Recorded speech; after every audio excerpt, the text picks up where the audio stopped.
Welcome back to the Glint Standard. Today we're going to be talking about what was your social media start, going back all the way back to the day of the dinosaurs when we had conversation before it came digital.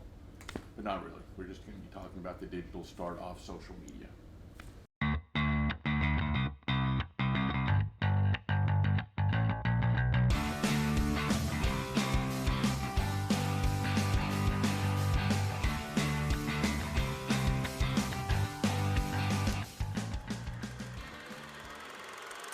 All right, so,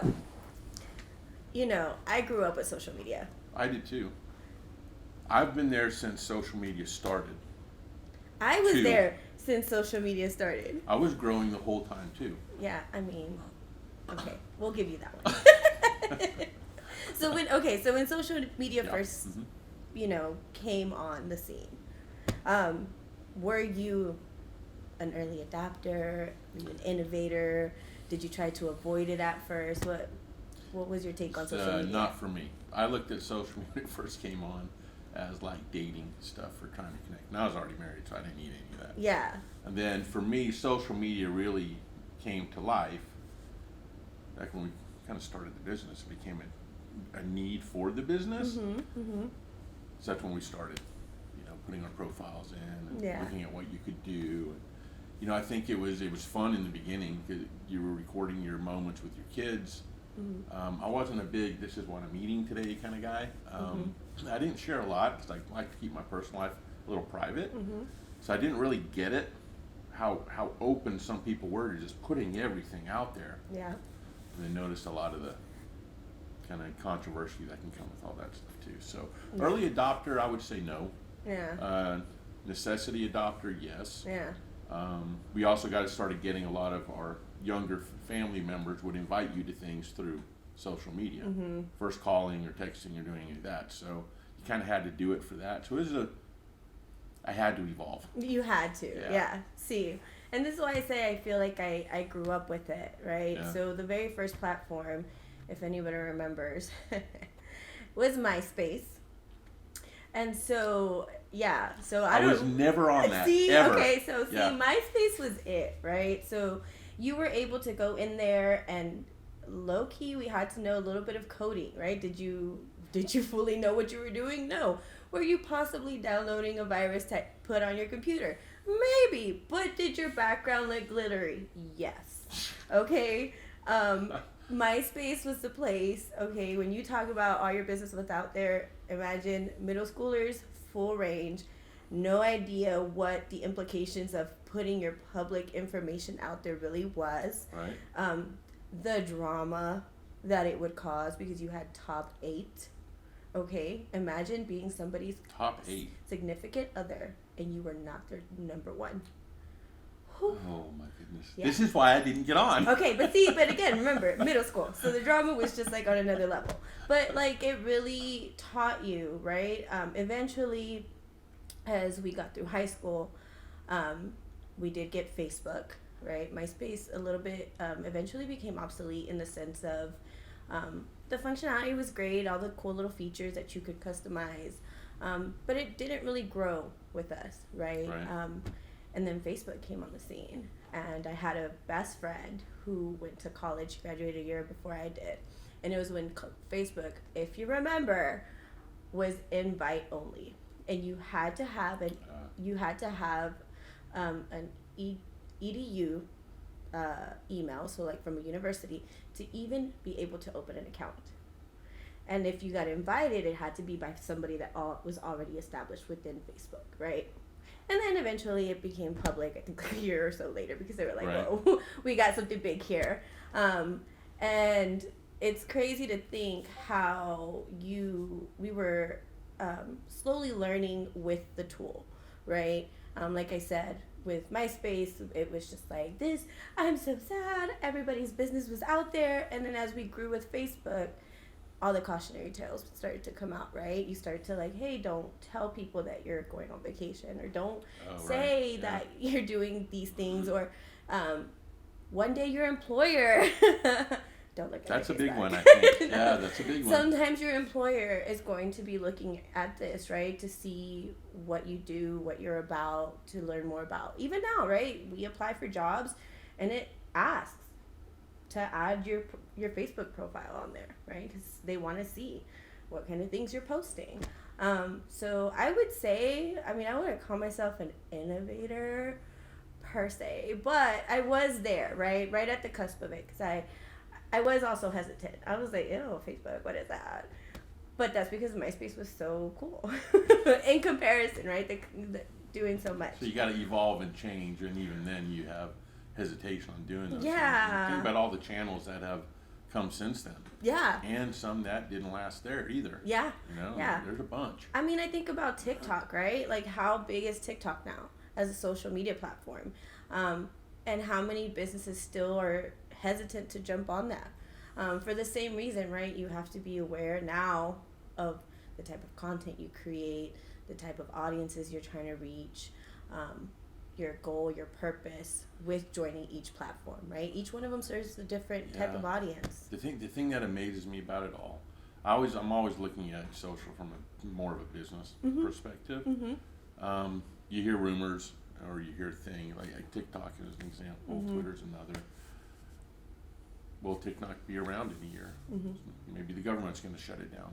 Yeah. And part of this is the privacy stuff, and I am absolutely amazed at the types of things people will put out, whether it's angry, super happy, controversial, political, whatever that is. It's there forever now. Yeah. So imagine yourself 20 years from now, and then you may look back and go, what was I thinking? Or maybe you won't, I don't know, but it's there. It's there forever. Yeah. Yeah. Right? And that's the thing that I'm very cautious about. Yeah. I don't want to put anything up that I don't want. My general rule of thumb, my kids or my mother probably is the best initial barometer for me. If I don't want them to see it, it's not going on there. Yeah. Yeah. See, and it's such a different perspective, I think, for like maybe a couple years later. Right. And jumping on social media, because we're fully aware, like, I don't have to have my mom on Facebook. I don't have to you have different accounts? The family account and then the friend account? I mean, there's a Finsta, right? What you call like your fake Instagram, or what is your kind of your real Instagram, but it's not really you because you try to keep it kind of, that is privacy in that generation, right? So privacy is limiting who has access to those platforms for you. But yeah. So, okay, let's see. So, okay, like how we said, like TikTok, we don't know how long it's going to be here. We don't know if it's going to be here forever. Similar with Twitter. I mean, Elon Musk is doing who knows what. Changed quite a bit, yes, for sure. Yes. And he's changed it in a way that's trying to make it subscription-based. So now you can monetize it, which social typically has never been that way. Yeah. So this is the first entry point into that. Yeah. And others that have tried in the past, people just weren't grasping with it. It'll be interesting to see how people really adapt to it, and do they like it? Will they do it? And if they do, I bet they all start to go there.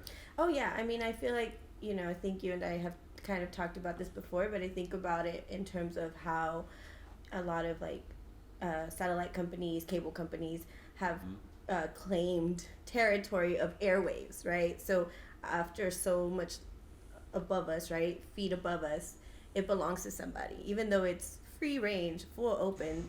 They call dibs. Well, it's like air and water. Yeah. It should be free. Yeah, they call dibs. And so now here we are in the spectrum of just, the internet itself, and everybody's claiming their stake of it. They're picking their spots and saying, okay, if you want to be in this area with me, you got to pay, right? Yeah. If you want to be, you want to join this platform, you got to pay. And they're going to have to figure out, okay, well, what's going to make mine better than the next? I think that's the hard thing, and you think about demographics, right? The older the generation is, the more complex it becomes for them. So you got to simplify it to some degree there. But the younger generation, they can get very complex very quickly. And you have to think about who you're trying to appeal to, how you can connect with everybody. And it's really becoming more of with the TikTok, I think, social is becoming more of an entertainment-based content type system versus hey, share and connect with your grandparents that live, 4 states away. And here are the photos of the kids. Couldn't see you this summer, but you're kind of there, and you feel like you're involved in the life more than you would have been without social media. And I think that's an amazing thing. Yeah. But it's evolved way past that now. Yeah. I think some people still use it for that. Yeah, right? For sure. I mean, Facebook, right? Yeah. Like, a lot of times when, I know for myself, I was very hesitant. Like, I was an avid Facebook user. And then everybody and their mama joined. And I was like, no, let me move on. And I think my next venture was Instagram. And then you kept that pretty private, you pick and choose, depending. I think for a while it was public, so I was like, I really don't care. But eventually you get to an age where you're just like, I don't need everybody, just random people, and, going in and making comments or whatever it may be. But isn't that counterintuitive to today's day and age, becoming an influencer on social, right? I mean, that's kind of the goal. You don't care who it is. Yeah. I believe, for the most part, you just want a lot of them. Yeah. Right? But then that's truly about being a business, then a personal business, your personal brand. Then it is about connecting with friends and family and sharing, stories and activities of the day-to-day life, right? Yeah. And it goes back to creating multiple different accounts, right? Sometimes influencers will have specifically like their brand account where they're just doing their business side of content, and then they'll have a personal one where they only keep certain people around, right? I think at the end of it's, we've built off of what it originally was, is to stay close to those that we want to be close to, right? And as we've learned, staying close to those that we want to may not always be a family member or something like that. So social media, I think what has done is been able to provide an area to feel safe and find communities, right? Sometimes we go so much into the negative of social media because it's so easy, right? So much propaganda, so much just people being loud. The louder you are, the more whatever you spill out, you're going to get attention, right? But we forget the good that it also does, right? Sometimes in the places that you may live, you might not find somebody that looks like you, or somebody that thinks like you, or somebody that sees the world the way that you do. And then you end up on social media, thanks to the algorithm, right? Things that you like, things that you follow, and you end up finding people with similar interests. It's a whole different community at that point, isn't it? Yeah. Yeah, no, I think there's a lot of good to it as well. It's easy to harp on the negative. Yeah. Always, right? Always. But it's like we always talk about, you're going to get what you're looking for. Yeah. If you're looking for problems in it, you can find it. If you're looking for, comfort in it, you can find that too. Yeah. And you can kind of guide that, just like you do your everyday life. Just depends on where you are and what your mood is that day. Yeah. I will say straight up, if you've been drinking, you should never get on social media. I think that just should be a general rule. Yeah. You should have to do a drunk test before you're able to do anything. Before you go and you post something. It'd probably solve a lot of issues. Yeah. Oh, yeah. I know. A lot of spelling issues. Yeah, like your generation doesn't care about that anyway, right? You use one letter to spell 4 words. That's it. You're good. It's fine. You understood what I was trying to say. Now, with social media, just in general, and as the business, right? Do you see it going away? Or where do you see it? It will adapt. Into? I think it will change. Yeah. Everything does. Yeah. What will it become? It's gonna. I don't know for sure, but my gut tells me it's gonna blend into virtual spaces. Yeah. Right. And instead of just communicating through your phones and things like that, you're gonna be able to log on through. Into the metaverse. Let's just use that as an example. Yeah. There'll be others as well. Maybe actually walk around and do things and actually see each other and engage. And you can do that now even with, like, we have an Oculus, right? So you go in there and say, I'm doing a putting thing, like a putt thing, right? Yeah. And somebody randomly wants to join me. I can say yes. I can wave at them. I can say hi. I mean, we're in the world. Yeah. So I think it's going to continue to evolve down those paths, yeah. which is kind of cool and kind of neat. The one thing that concerns me the most about the future is I feel like all of that, for the most part, is a big part of it's escaping from reality. And you can have that same feeling you get online and doing those things in the real world. Yeah. People have changed their perspective on that a little bit, and let's get out of the real world and escape. right? Go live in, get home, eat something, and then you're in your world. Yeah. And that's your entertainment, your relaxation, and that's what you enjoy the most. And that becomes more important than everything else. Everything else is an end to that means. That can be really troublesome, I think, long term for people. I think it doesn't help with depression.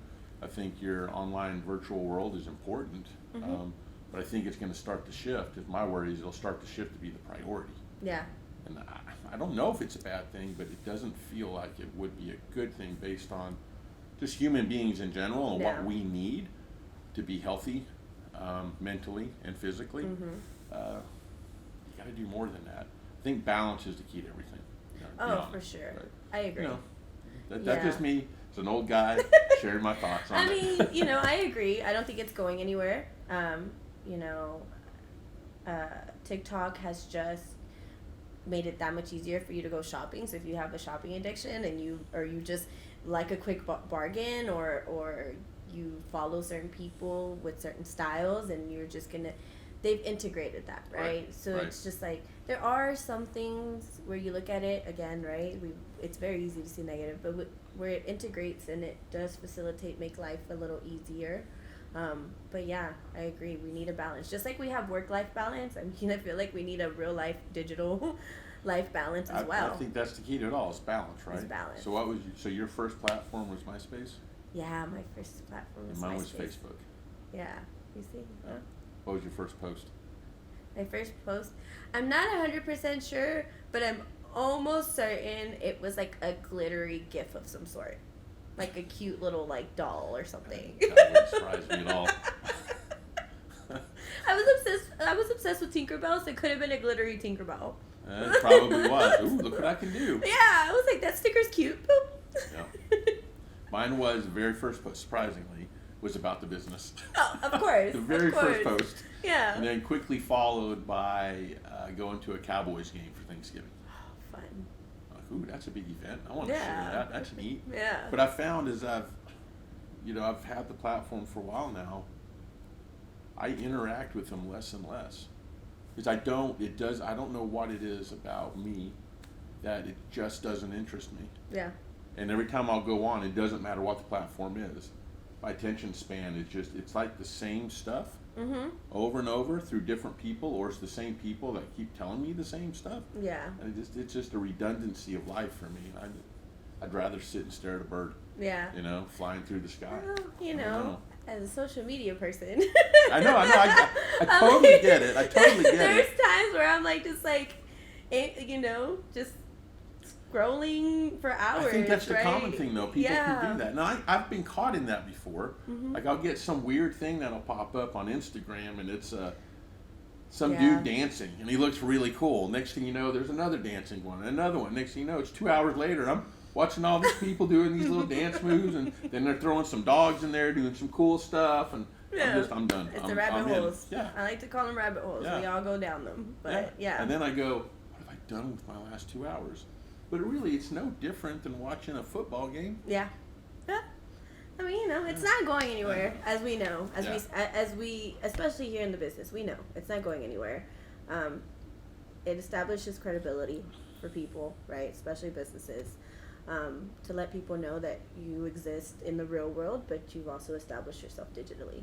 It'd be cool if there could be a rule of some sort where you could define, or the platforms could define what engaging content is. Like rules around it somehow. I don't know if it could ever happen because it doesn't really make a lot of sense. I mean, there kind of is. But it feeds out a little bit of the just gibberish, stupid things of people just trying to get likes or views. And that's all they're trying to do to build credibility. But the content's, it's nonsense. Yeah. I mean, the biggest one I'd fall into sometimes is, well, wait for it, and then wait for me, it's coming. Yeah. And then 60 minutes later, you're still waiting for it. Type of thing. That kind of stuff that's really frustrating. Yeah. That turns me off quick. Yeah. I call that disruptive advertising is what that is, and we're careful about that with our clients. That we don't want to put content out like that because it will turn people off. Yeah. So you have to be very careful with that. So that disruptive stuff is the stuff that turns me quick. Yeah, I think that's probably one of the hardest things, creating content for different industries, like we do here, right?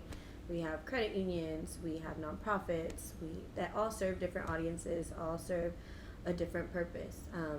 But I think is sometimes, especially when we're looking at social media, we focus so much on the numbers, on the likes, how many people are resharing it, things like that. Sometimes people read it, interact with it, doesn't always mean that they're going to sit there and like it. Right. But if we continue to show up and we continue to create, I always like to think of what we're doing for our clients is ensuring that we're a resource on a different platform, right? So they have their website where their information sits, but sometimes you're not going to always go www wherever. Right? Yeah. And Facebook is sometimes the first one that pops up when you're looking for something, or you're on Facebook and you're like, oh, so-and-so, and you go looking for them, right? So I think understanding your audience in terms of just the business side, and even if you're trying to be an influencer or a content creator, it's like you have to know yourself, aka know our clients, right? And then just kind of go from there, and understanding that 5 likes is a win sometimes. You know, it's funny. It's funny you say that though, because it's like targeting your content, like targeting your audience, right? Mm-hmm. It's not about getting everything out there, getting the right things out there. Mm-hmm. And for us, with this podcast and Motivational Mondays, what I've noticed the most, they don't always get a lot of likes or a lot of comments, but then we're out and about talking to people, or family members, clients, other business associates. Hey, I watched your podcast on whatever it was. Really cool. I really enjoyed that one. Yeah. But they won't like it and do those things because they want to keep that private. So it depends on what your purpose is and what you're trying to drive at it too. Like, we would love it if they would. Yeah, of course. But then that makes it about us. So you have to be careful of that. But just because that's not happening doesn't mean it's not making impact. Yeah, exactly. Moving. And that's what you have to remember. So yeah, it's awesome. But yeah, so as we said, social media, it's not going anywhere. It's definitely not going anywhere. Well, thanks for joining us today. I hope you enjoyed actually our first podcast. Our first one. Ooh, about social media. Pretty awesome that I got to sit in on that one. It means I'm relevant, I think, right? We're trying to make you. Yeah. Maybe I'm getting there. We'd love to know what your first social media platform was, and then tell us what your first post was, if you can even remember. You can remember. Try to go back and find that. And drop us a note at agency@theglintstandard.com, or if you're on YouTube, drop us a comment down there. Thanks for joining us. Please give us a thumbs up below if you like this episode, and feel free to leave us any questions or comments you may have. To check out our past episodes, do so here. Subscribe to our channel below.